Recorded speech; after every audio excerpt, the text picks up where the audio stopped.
श्री राधा कृष्ण भगवान की जय। भक्तवत्सल भगवान की जय। श्री बांके बिहारी लाल की जय। गोपाल गोचरण की कथा एवं धेनुकासुर का उद्धार और कालिया नाग के फनों पर प्रभु का नृत्य करने की कथा आप श्रवण करेंगे। अब मैया के पास कन्हैया आकर बोले, मैया अब तो हम तनिक समझदार है गए, आप आज्ञा करो तो अब गैया चराना प्रारंभ कर दें। मैया बोली, ठीक है लाला, नेक अच्छो सो मुहूर्त तो निकलवा लूँ पंडित जी से। तब मैया मुहूर्त निकलवावे गई। पंडित जी ने मुहूर्त निकाल दियो। कार्तिक शुक्ल पक्ष अष्टमी बुधवार के दिन का। मैया प्रसन्न हो गई। कन्हैया, कल अष्टमी है, कल से तू जा गैया चरावे। इतने प्रसन्न भय प्रभु की खुशी के मारे रात में ठीक से नींद न आई और सवेरे होते ही ब्रजवासियों से बोले, ये ब्रजवासियों, चलो अब अपन गैया चरावे चलेंगे। ब्राह्मणों को बुलाकर स्वस्ति वाचन कराया, गो पूजन करवाकर फिर समस्त ब्राह्मणों का पूजन प्रभु ने विधिवत किया और आज से गोपाल बनकर भगवान ने गोचारण प्रारंभ कर दिया। अपनी बंसी में प्रभु गायों का नाम पुकारने लगे। आज गायों के पीछे पीछे प्रभु गोपाल बने गोचारण बन बन विचरण करना प्रारंभ कर रहे हैं। एक दिन तो गोचारण करते करते वृंदावन से निकले तालवन पहुँच गए। तालवन में जाकर जब फलों से लदे हुए वृक्षों को देखा तो ब्रजवासी मुग्ध हो गए, खुश हो गए। दाऊ भैया, कितने रस भरे सुंदर सुंदर फल लगे हैं, पर हमें मालूम है कि इस तालवन में एक राक्षस रहता है। क्या नाम है उसका? बोले, धेनुकासुर। उसके डर के मारे तालवन में कोई घुसता ही नहीं। दाऊ जी बोले, तो तुम सब यहीं रहो, मैं अकेला ही जाऊं। अकेले दाऊ भैया प्रविष्ट हुए। फलों से लदे वृक्षों को देखकर दोनों भुजाओं से पकड़कर वृक्ष हिला डाला। जितने भी फल थे टपक के नीचे गिरे। वृक्ष के हिलने का और फलों के गिरने का शब्द हुआ, आवाज हुई तो धेनुकासुर गधा बनकर दौड़ता हुआ आया और घुमाकर पिछले दोनों पैरों की दुलत्ती दाऊ जी के सामने चलाने लगा। दाऊ जी को मारने की चेष्टा की तो शतम गृहीत्वा प्रपदोर्भ्रामेत्वेक पाणिना, उसके दोनों पिछले पैर पकड़कर दाऊ जी महाराज ने आकाश में घुमाकर वृक्ष से दे मारा। वृक्ष भी टूट गया और धेनुकासुर भी ठिकाने लग गया। ब्रजवासियों ने जय जयकार बोलकर खूब चकाचक फल खाए, पोटरी बांध बांध कर अपने घर भी लाए। प्रभु ने विचार किया, धेनुकासुर से फलों का दुरुपयोग हो रहा था, सो श्री दाऊ जी भैया ने उसे ठिकाने लगाकर सबके लिए फलों को मुक्त कर दिया। अब जल को दूषित कर रहा है कालिया नाग, सो उसे मारकर भगाने का काम मुझे ही करना पड़ेगा, क्योंकि हमारे दाऊ जी हैं शेष नाग और मुझे मारना है कालिया नाग। इसलिए ये काम तभी किया जाए जब दाऊ जी मेरे संग ना हो, अन्यथा हो सकता है दाऊ भैया अपनी जाति का पक्ष ले बैठे। तो भगवान ऐसे अवसर को ताकने लगे और उन्हें अवसर मिल भी गया। मैया तो दाऊ जी का जन्मदिन का उत्सव धूमधाम से घर में मना रही थी और भगवान बिना दाऊ जी को लिए कुछ ग्वालों के साथ काली दह पर कीड़ा करने पहुंच गए। गायों ने जैसे ही विषाक्त जल पिया तो सब मरणासन्न हो गईं, आंखें निकल गईं, मूर्छित हो गईं और गिर पड़ीं। भगवान को बड़ा कष्ट हुआ, मेरी गौ माता को कष्ट देने वाले इस दुष्ट कालिया नाग को छोड़ूंगा नहीं। अपनी अमृतमयी दृष्टि से भगवान ने गायों को तो स्वस्थ कर दिया, उनका सब विष दूर हो कर दिया, परंतु कालिया नाग को दंड देने के लिए कदम्ब पर गोविंद चढ़ गए और विलोक्य दूषिताम कृष्णम कृष्ण कृष्ण हिना विभु तस्या विशुद्धमन्वीक्षन् सर्पं तमुद्वासयत्। इस श्लोक में 3 बार कृष्ण शब्द आया है। भगवान श्री कृष्ण ने कालिंदी कृष्णा में कालिय कृष्णा को देखा तो आज उसे मारने का विचार पक्का बना लिया, क्योंकि मैं कृष्ण, कृष्णा मेरी कालिंदी, तो हम कृष्ण और कृष्णा के बीच में तीसरा कृष्ण कालिय कहाँ से घुस गया। पुराणांतर प्रसंग ये भी है कि प्रभु ने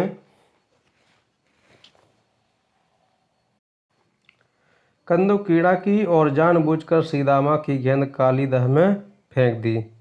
पर ये भागवत का प्रसंग नहीं है। भागवत गेंद लेने के बहाने, भगवान गेंद लेने के बहाने कदम पर चढ़ गए। ब्रजवासी घबरा गए। कन्हैया गिर मत जइयो। भगवान बोले बिल्कुल मत घबराइयो, मैं तो एक क्षण में अब हाल ही जाऊं।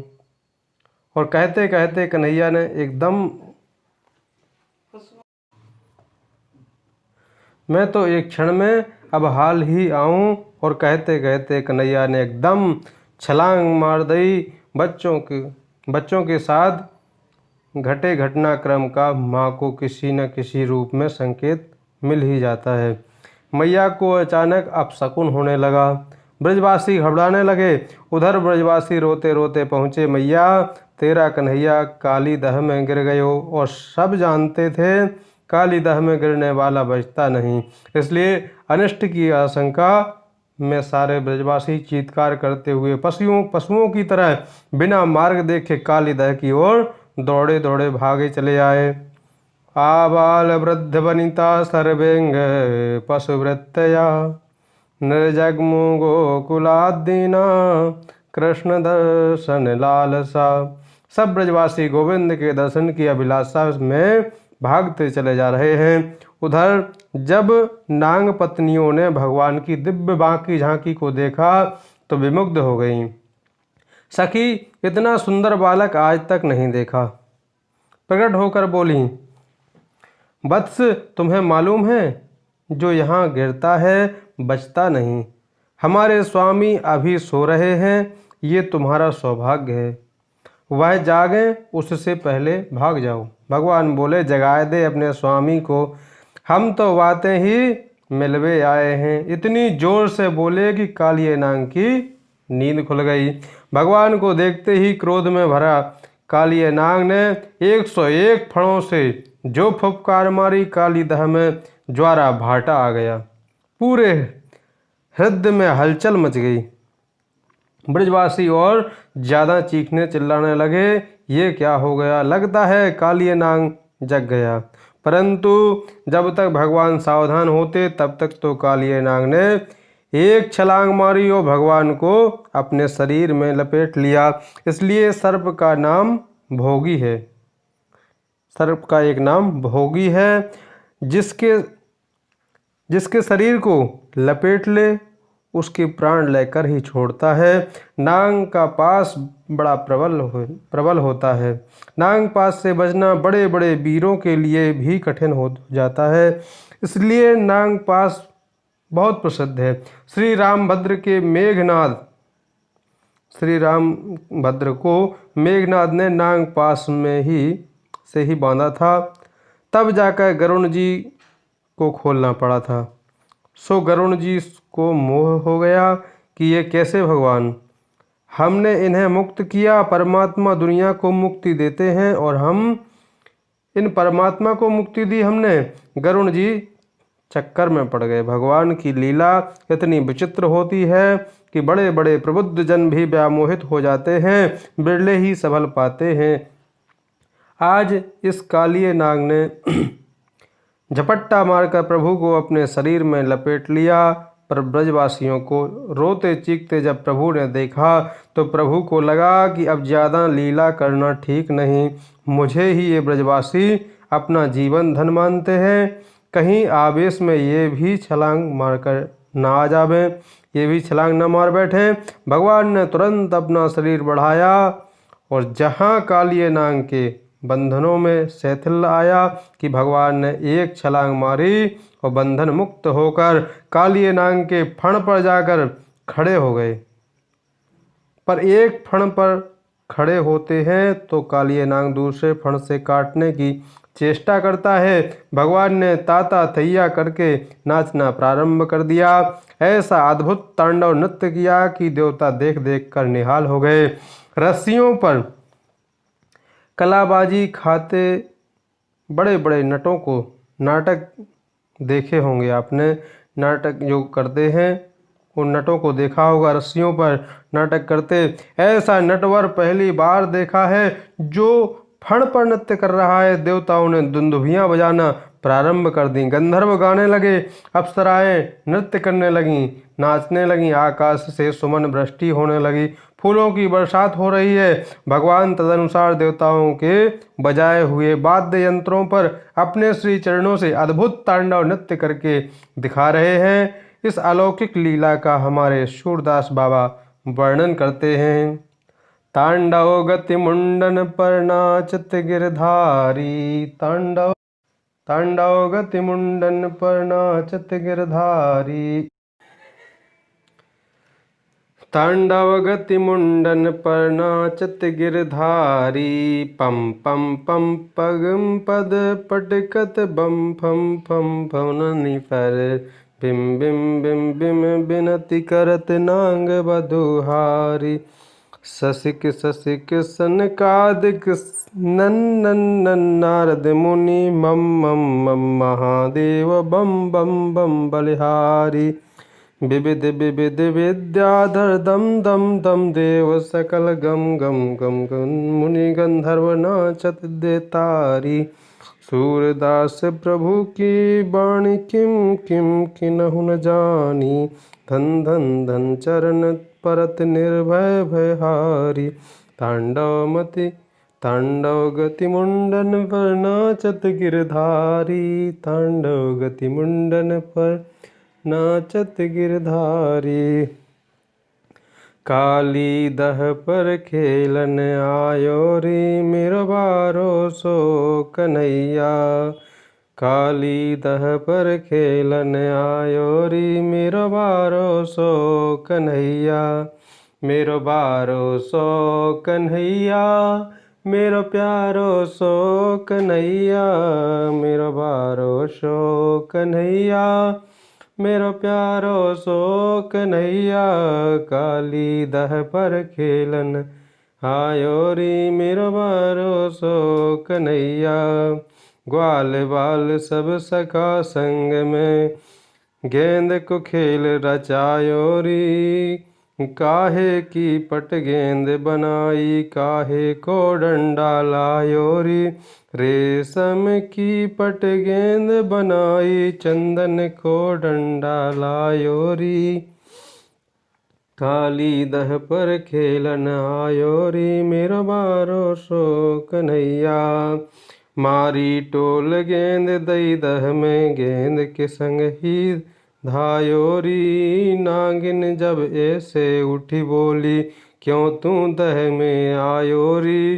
के तू लाला गेल भूल गयो, के काऊ ने बहकायो री। नागिन नांग जगायद जल्दी, वाह की खातिर आयो री। युद्ध हुआ दोनों में भारी, अंत में नांग हरायो री। रमन द्वीप को नांग भेद दियो, फन पे चिन्ह लगायो री। काली दह पर खेलन आयो रे मेरो बारो सो कन्हैया। मेरो बारो सो कन्हैया, मेरो प्यारो सो कन्हैया। मेरो बारो सो कन्हैया, मेरो प्यारो सो कन्हैया। काली दह पर काली दह पर खेलन आयो रे मेरो बारो सो कन्हैया। मेरो बारो सो कन्हैया। बोलिए भक्त वत्सल भगवान की जय। यद अक्षरो नमते सते कृष्ण, तत्तन्मदर्व खरदंड धरोंगी पाथे। कालिए नाग के काटने के लिए जितने फण ऊपर उठाए थे, कालिए नाग ने जितने फण ऊपर उठाए थे काटने के लिए, वह 101 फण भगवान ने सब रक्त रंजित कर दिए। कालिए नाग समझ गया, जिसे मैं नन्हा सा बच्चा समझ रहा था, इसके तो पेट में दाढ़ी निकल पड़ी है। थोड़ी देर तक और नाचते रहे तो हमारी तो हो गई छुट्टी। भगवान की भगवत्ता को जानते ही कालिए नाग मन ही मन प्रभु को प्रणाम करने लगा, बड़ी सुंदर स्तुति करने लगा। तच्चित्र तांडव विरोगुण फणात पत्रो रक्तम मुखे रुर्वमन्नभग्न गात्र स्मृत्वा चराचर गुरुं पुरुषं पुराणं नारायणं तमरणं मनसा जगाम। मन ही मन माधव की महिमा से परिचित होकर कालिए नाग प्रभु को प्रणाम करने लगा। नाग पत्नियों ने देखा, अरे राम राम, देखने में कितना छोटा सा नन्हा सा बालक दिख रहा था, पर इसने तो गजब कर दिया। अब इसके नृत्य को जल्दी कैसे शांत किया जाए। तब नाग पत्नियां मिलकर भगवान की 21 श्लोकों में बड़ी सुंदर स्तुति गाने लगीं और कहती हैं, नैन्यो हि दंडा कृत किल विशेषमिन् तवावतारा खल निग्रहाय रिपोसुतानामपि तुल्यदृष्टे धस्येदमं फलमेवानुशंसन। सभी नाग पत्नियां कहती हैं, प्रभु आपका अवतार ही दुष्टों का दमन करने के लिए हुआ है। हमारे स्वामी जी को भी बहुत अभिमान था, आज आपने उनका भी अभिमान तोड़ दिया। अरे आप तो समदर्शी हो, आप तो सब पर एक समान दृष्टि रखते हो, आपके तो क्रोध में भी कृपा ही छुपी रहती है। न्यायाधीश के दंड में भी सुधार की भावना निहित रहती है, इसलिए आजकल जेल खाने को सुधार गृह कहा जाता है। लोगों को सुधारने के लिए यहाँ लाया जाता है। प्रभो क्रोधोपीतेनुग्रहा एवं सम्मता। आपके क्रोध में भी बड़ा भारी अनुग्रह छुपा हुआ है, इसमें संदेह नहीं है। भगवान बोले, तुम्हें कहाँ से अनुग्रह दिख रहा है? नृत्य कर करके तुम्हारे स्वामी जी के सभी फण फोड़ दिए और तुम कह रही हो कि हमने बड़ी भारी कृपा की। कौन सी कृपा तुम्हें दिख पड़ी? नाग पत्नियां बोली, सरकार क्रोध में छुपी हुई कृपा जल्दी से समझ में नहीं आती। डॉक्टर साहब ऑपरेशन करते समय पूरा पेट फाड़ कर रख देते हैं, पर उनका पेट फाड़ने में भी अनुग्रह हो रहा है। मरीज को विश्वास होना चाहिए, और कभी कभी ऐसा भी होता है कि ऑपरेशन पूरा हो गया और कैंची पेट में ही रह गई, अब दोबारा करना पड़ेगा। ऐसा भी हो जाता है, पर वह कुछ भी करे, मरीज को विश्वास करना पड़ता है। भैया उसने जानबूझकर कुछ नहीं किया, अब गलती हो जाए तो अनजाने में कुछ हो जाए तो बात अलग है। हम जीवन में ना जाने कितनों पर बार बार विश्वास करते हैं, परंतु जब भगवान से विश्वास की बात आ जाए सो ही तर्क वितर्क कुतर्कों की झड़ी लगा देते हैं। परदेश में जाते हैं, आज से पहले कभी नहीं गए। नया शहर, नए लोग, स्टेशन पर उतरे, पते पर पहुंचने के लिए अब हमें टैक्सी करना है। क्यों भैया, ये जगह देखी है, वहाँ चलना है, ले चलोगे? उसने कहा, बिल्कुल चलो, बैठो साहब।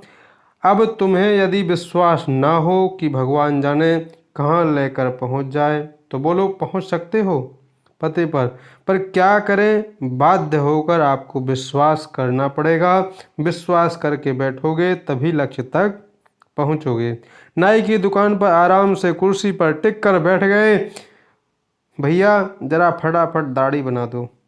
अब पेना सा उस्तरा छुरा गले पर घुमा रहा है और आप निश्चिंत होकर आंखें बंद कर बैठे हो। गले पर छुरा चल रहा है, परंतु विश्वास है कि दाढ़ी ही बनाएगा, गला नहीं। समाज में सैकड़ों जगह पग पग पर हम विश्वास करके जा रहे हैं, पर परमात्मा पर ही विश्वास करते समय हमारी बुद्धि खुरापात पैदा करती है। आज नाग पत्नियां विश्वास पूर्वक कहती हैं कि प्रभु आपके क्रोध में भी अनुग्रह छुपा हुआ है। आपके श्री चरण कोई साधारण नहीं है, ये वह चरण कमल है जिससे भगवती भागीरथी गंगा प्रवाहित हो रही हैं, जो त्रिभुवन को पावन कर रही हैं, बड़े बड़े पापियों का पाप धो रही हैं। भोले बाबा ने कितनी आराधना उपासना की आपकी, तब जाकर आपने उनके सिर पर अपना चरणोदक रखा, चरण नहीं रखा। बलि ने त्रैलोक की संपदा आपको न्यौछावर कर दी, तब जाकर एक चरण आपने बलि के माथे पर रख दिया। पर बड़भागी तो हमारे स्वामी हैं, जिन्हें न यज्ञ करना पड़ा, न दान देना पड़ा, न तप करना पड़ा, न घर छोड़कर जाना पड़ा वन में। आप स्वयं चलकर हमारे घर में आ गए और एक नहीं अपितु दोनों चरण कमलों को हमारे स्वामी जी के माथे पर लाकर रख दिया। अब बोलो महाराज, ये आपकी कृपा नहीं तो और क्या है। देखने में तो आप क्रोध करते नजर आ रहे हैं, पर बड़े बड़े योगी जिन चरण कमलों की नख चंद्रिका का ध्यान करते हैं और एक झलक मिल जाए तो अपने आप को कृतार्थ मानते हैं। आज हमारे स्वामी जी के सिर पर तो आपके दोनों चरण कमल स्थापित हो गए। ये आपकी अपूर्व कृपा नहीं तो और क्या है महाराज। भगवान बोले, वाह, बड़ी गजब की बात कही देवियों, हम तुम्हारी भावना से प्रसन्न हुए। बोलो क्या चाहती हो। नाग पत्नियां बोली, सरकार हमें कुछ नहीं चाहिए, हमारे स्वामी जी को आपके दोनों चरण मिल गए, हम तो आपके चरणों की केवल रज चाहती हैं, धूल मिट्टी चाहते हैं और हमें कुछ नहीं चाहिए प्रभु। बड़ी सुंदर स्तुति की नाग पत्नियों ने यहाँ पे। कहती हैं, न नाक पृष्ठम न च सार्वभौमम न पारमेष्ठम न रसाधिपत्यम न योग सिद्धि रपुनर्भवं वा वांछन्ति यत्पादरजा प्रपन्ना। हम शरणागतों को तो चरण रज चाहिए प्रभु, न स्वर्ग चाहिए, न मोक्ष चाहिए, न योग सिद्धि, न सार्वभौम पद, कुछ नहीं, केवल चरणों की रज दे दो। भगवान समझ गए ये देवियां तो बहुत बुद्धिमान हैं। अरे गंगा में कोई स्नान कर रहा हो तो गंगा स्नान करने वाले से कोई कहे, भैया जरा चरणों की धूली दे दो, तो गंगा स्नान करते समय कोई चरण रज दे सकता है भला? पहले उसे जल से बाहर आना पड़ेगा, धूल में खड़ा होना पड़ेगा, तब चरणों की धूल मिलेगी। तो नाग पत्नियों ने चरण रज क्यों मांगी? इसका समाधान यह है कि चरण रज की महिमा तो है ही। इस समय तो नाग पत्नियों को अपने स्वामी जी के माथे से इनके चरणों को दूर करना है। यदि थोड़ी देर तक और नाचते रहे तो हमारे कालिए जी की तो गारंटी खत्म हो जाएगी। इसलिए कहा, महाराज चरण रज मिल जाए। प्रभु प्रसन्न हो गए और फिर नाग पत्नियों से स्पष्ट भी कह दिया, पति प्राणा प्रदीयताम, पतिदेव के प्राणों का दान कर दो। भगवान उन नाग पत्नियों की भावना से प्रसन्न होकर बोले, अच्छा जाओ, तुम्हारी प्रीति को देखकर इसे माफ कर देता हूँ। ऐसा करके ज्यों ही भगवान फण से नीचे उतरे कि कालिए नाग फण फुफकार कर फिर खड़ा हो गया। भगवान सावधान होकर बोले, देवियों देख रही हो, तुम गिड़गिड़ा रही हो और ये अकड़ रहा है, अकड़ दिखा रहा है। नाग पत्नियों ने इशारा किया, स्वामी जी माथा झुकाओ, जल्दी, बड़ी मुश्किल से राजीनामा हुआ है, अभी ठुमका मारना चालू कर देंगे तो लेने के देने पड़ जाएंगे। कालिया नाग गरजता हुआ बोला, अरे मैं कोई अपराधी हूँ क्या जो माफ़ी मांगूं? भगवान बोले, क्यों रे, तू अपराधी नहीं है तो और कौन है? कालिया नाग बोला, तो बताइए मैंने क्या अपराध किया? भगवान बोले, तूने विष वमन करके मेरे यमुना दह को इतना विषाक्त कर दिया कि पतंत्यु परिगा खगा, ऊपर उड़ने वाला पक्षी भी छटपटाकर नीचे गिरकर मर जाता है। ये तेरा ही अपराध तो है। कालिया नाग बोला, एक क्षण जरा मुझे भी तो कहने का कुछ अवसर मिले, सफाई देने का मौका अपराधी को मिलना चाहिए। सरकार, बस यही जानना चाहता हूँ कि ये दुनिया को बनाता कौन है। भगवान बोले, हम। कालिए ने पूछा, अच्छा तो फिर सर्पों को किसने बनाया? भगवान बोले, हमने। कालिए ने पूछा, तो सर्पों के मुख में ये जहर किसने भरा? भगवान बोले, हमने। कालिए ने पूछा, तो सर्पों को ये जन्मजात तामसी क्रोधी स्वभाव किसने दिया? भगवान बोले, हमने। कालिए नाग बोला, बस महाराज, हो गया फैसला। बोले, क्या? बोले, तन मन धन सुख संपत्ति सब कुछ है तेरा, तेरा तुझको अर्पण, तेरा तुझको अर्पण, क्या लागे मेरा। सरकार, अब निर्णय आप ईमानदारी से कीजिए। आप न्यायाधीश हो। जब आपने ही मुझे सर्प योनि दी, मुख में जहर दिया, स्वभाव में क्रोधी बना दिया, तो जो आपने हमें दिया वह हमने आपको दे दिया। तो मेरी गलती क्या रही? मेरा अपराध क्यों आपने सिद्ध कर दिया? बोले, वयम खला सहोत्पत्त्या तामसा दीर्घमन्यवा, स्वभावो दुस्तजो न था लोकानाम यद सद्ग्रह। कोई भी अपनी प्रकृति के द्वारा प्राप्त स्वभाव को कैसे बदल दे? मैं अपने स्वभाव को कैसे छोड़ दूं? मेरे मुख में जब आपने ही जहर भर दिया तो मैं मुख में अमृत कहाँ से लाऊं? आप चाहते तो आप भी तो विष की जगह अमृत की 2 बूंदें डाल सकते थे कि नहीं? आप तो सर्वसमर्थ हो, और हम सर्पों के मुख में अमृत की बूंदें डाल दी होती तो आज हम भी तो घर घर में पाले जाते। प्यार से लोग पुचकार कर दूध पिलाते, अनुराग करते, स्नेह की वर्षा करते, पर आपने ऐसा जहर भर दिया कि प्यार करना तो दूर रहा, जो देखे वह मुंह कुचलकर फेंक देता है। कोई जिंदा ही नहीं छोड़ता हमें। दिया आपने है विष, और दुनिया क्रोध हम पर कर रही है।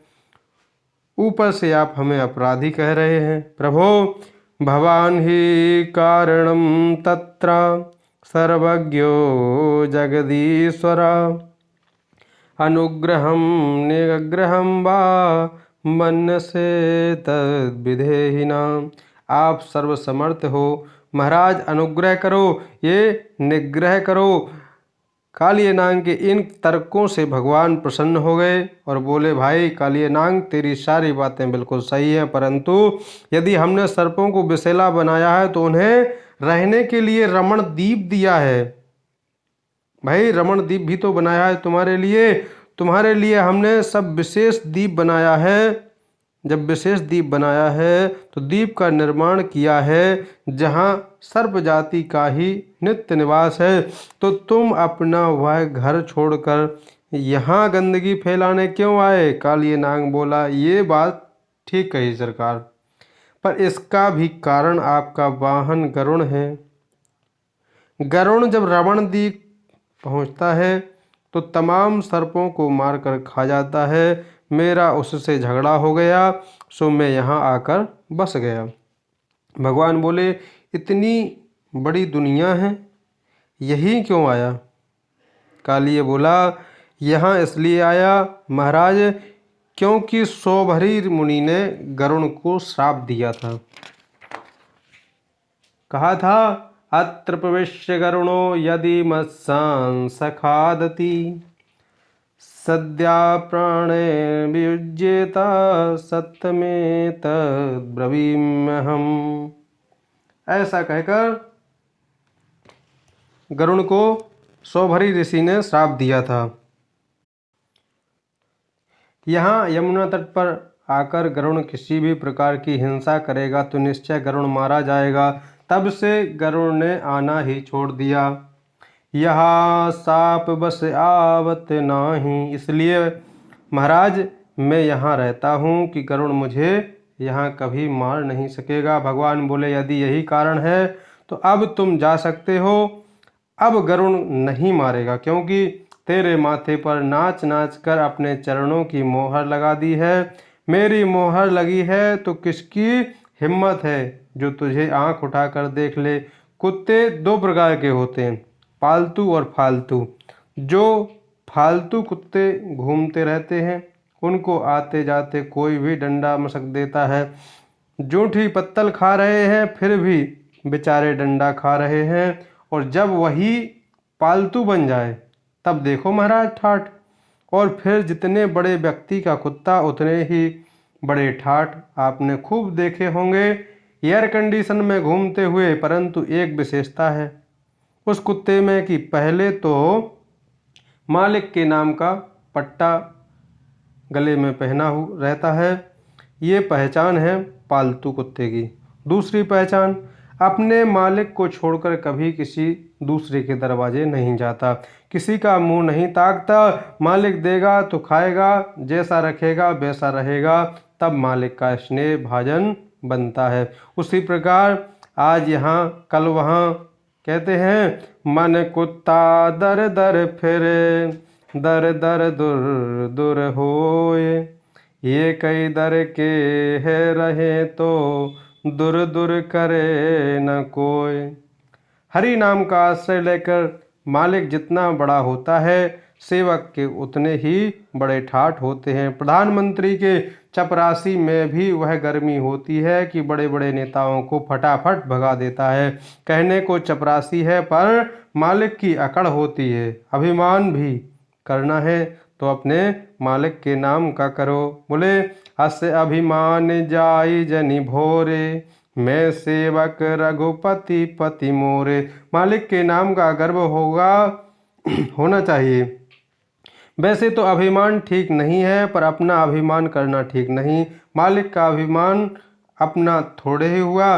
विदेहराज जनक जी के दरबार में लखनलाल जी बरस पड़े और क्या क्या नहीं कह दिया। बोले रघुवंशे महु जह कोई होई, ते समाज यस कही न कोई। कही जनक राम जी ने इशारा किया, ये भैया कैसे बोल रहे हो, पिताजी के बराबर हैं, हमारे होने वाले ससुर जी हैं। तुमने ना तो श्री महाराज कहा, न श्रीमान कहा, न विदेह राज कहा, कोई भी माननीय संबोधन नहीं किया। सीधा पिता के बराबर महापुरुष का तुम नाम ले रहे हो। समाज में श्रीमान महाराज कुछ नहीं लगाया। बोले कही जनक जैसे अनुचित वाणी। लक्ष्मण जी ने इशारा किया, सरकार जो ना मेरे राम का सो ना मेरे काम का। जो आपका सम्मान नहीं कर सकता ये लक्ष्मण उसका कभी सम्मान नहीं करेगा। आपकी उपस्थिति में इन्होंने क्या कहा कि पृथ्वी में कोई वीर नहीं बचा। अरे मैं सारे ब्रह्मांड को कच्चे घड़े की तरह तोड़कर फेंक सकता हूँ। भगवान ने इशारा किया, इतना बल है तुम में। लक्ष्मण जी को लगा कहीं ज़्यादा तो नहीं बोल गया। लक्ष्मण जी सावधान हो गए। सरकार बल तो बिल्कुल नहीं है। भगवान बोले वाह, बल बिल्कुल नहीं और बात कर रहे हो ब्रह्मांडों को फोड़ने की। बल जब नहीं है तो कैसे फोड़ोगे। लक्ष्मण जी बोले हम अपने बल पर थोड़े ही गरज रहे हैं। हमने जो भी कुछ कहा सब कर सकते हैं पर अपने बल पर कुछ नहीं। बोले किसके। बोले तो रव छत्रक दंड जिमी, तव प्रताप बलनाथ। नाथ इस दास को तो आपकी कृपा का बल है। हम में क्या औकात है जो कुछ कर सकें। हम तो आपके बल पर गरज रहे हैं। सोई भगवान प्रसन्न हो गए। ये अभिमान भी सार्थक है कि अपने मालिक का गौरव है। तो भगवान कहते हैं कालियनाग अब तक तुम फालतू था। मेरे चरण कमलों की मोहर जब तेरे फण पर लग गई, तू अब मेरा हो गया, इसलिए अब निश्चय होकर तू जा। कालियानाग प्रभु को मस्तिष्क पर बैठाकर जब बाहर निकला, ब्रजवासियों ने देखा मैया तो डर के मारे चीख पड़ी। कन्हैया जोर से हंसकर बोले, मैया बिल्कुल मत घबराओ, ये तो मेरो चेला बन गयो, अब हाल ही कंठी दई है। सब ब्रजवासी हक्के बक्के देखते रह गए। कालियानाग प्रणाम करके रमणदीप को चला गया। दाऊ जी ने दौड़कर गोविंद को हृदय से लगा लिया। ब्रजवासियों को लगा जैसे मृत देह में पुनः मानो प्राणों का संचार हो गया हो। सब ब्रजवासी इतने प्रसन्न कि अंधेरा हो गया, घर जाने का ध्यान ही नहीं रहा, गोविंद से मिलने में ही मुग्ध रहे। अंत में रात में सब वहीं सोए गए, काली दर पर ही विश्राम करने लगे। भगवान को लगा अब सवेरा होते ही गैयां घास खाने लग जाएंगी, ब्रजवासी फल खाने लग जाएंगे, जबकि कालीदह के आसपास की घास फल सब विषैले हैं। क्या करें? तो भगवत इच्छा से ही रात में आग लग गई।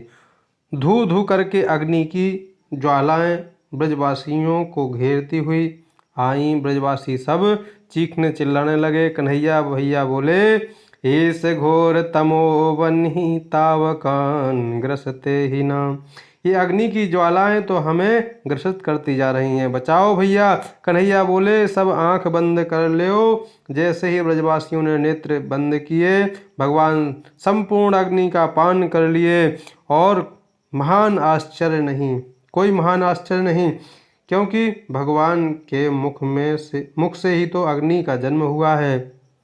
मुखादग्नि राजायता पुरुष सूक्त, ये ऋग्वेद के मंत्र में आता है। अग्नि और ब्राह्मण दोनों ही भगवान के मुख से पैदा हुए हैं, मतलब प्रकट हुए हैं, इसलिए दोनों ही मुखों से भगवान पाते हैं। अग्नि में स्वाहा और ब्राह्मणों के मुख में आहा, दोनों से भगवान तृप्त होते हैं। सुखदेव जी कहते हैं, राजन अब वर्षा ऋतु आई, गोचारण करते हुए गोपाल के सिर पर मेघमंडल छाया करते जाते हैं। वृंदावन की तो विशेषताएं हैं। सर्वकाल सुखावहम, वृंदावन हर ऋतु में हर मौसम में परम सुखदायी है। 12 मास कभी भी वृंदावन चले जाओ, शायद ही कोई दिन हो जिस दिन पर्व न हो, कोई उत्सव न हो। 12 मास उत्सव चलते हैं। जग होरी ब्रज होरा। तो अब वर्षा के बाद शरद ऋतु आई। शरद का सौंदर्य बड़ा ही अद्भुत होता है। वर्षा विगत शरद ऋतु आई। बरसात के बाद शरद ऋतु, बरसात में तो पानी गंदा हो जाता है, और शरद के आते ही एकदम स्वच्छ व निर्मल सरोवर के कमल पुष्पित होने लगते हैं, खिलने लगते हैं। इत्थम शरद स्वच्छ जलम पद्माकर सुगंधिना न विशद वायुना वातम सगो गोपाल कोच्युता। जलाशय स्वच्छ हो गए, कमल खिल गए, हरी भरी हरियाली सारे ब्रजमंडल में छा गई, और हरे भरे उस दिव्य वातावरण के ऊपर माधव का मन इतना मुग्ध हुआ कि मुरली पर ऐसी प्यारी तान छेड़ी कि त्रैलोक्य उस तान से मोहित हो गया। गोपियां घरों में बैठी अपना काम कर रही थीं, पर जहां गोपियों के कान में गोविंद की बंसी की तान पड़ी कि समस्त भाव भूल गईं और सारी गोपियां गा उठीं। उसी का नाम है वेणुगीत। वेणुगीत बेस्टिक्स ब्रजांगनाओं ने इस गीत को गाया है। बंसी बजाते हुए मुरलीधर माधव कैसे लग रहे हैं, आइए गोपियों की दृष्टि से दर्शन करते हैं। तो प्रभु कैसे लग रहे हैं।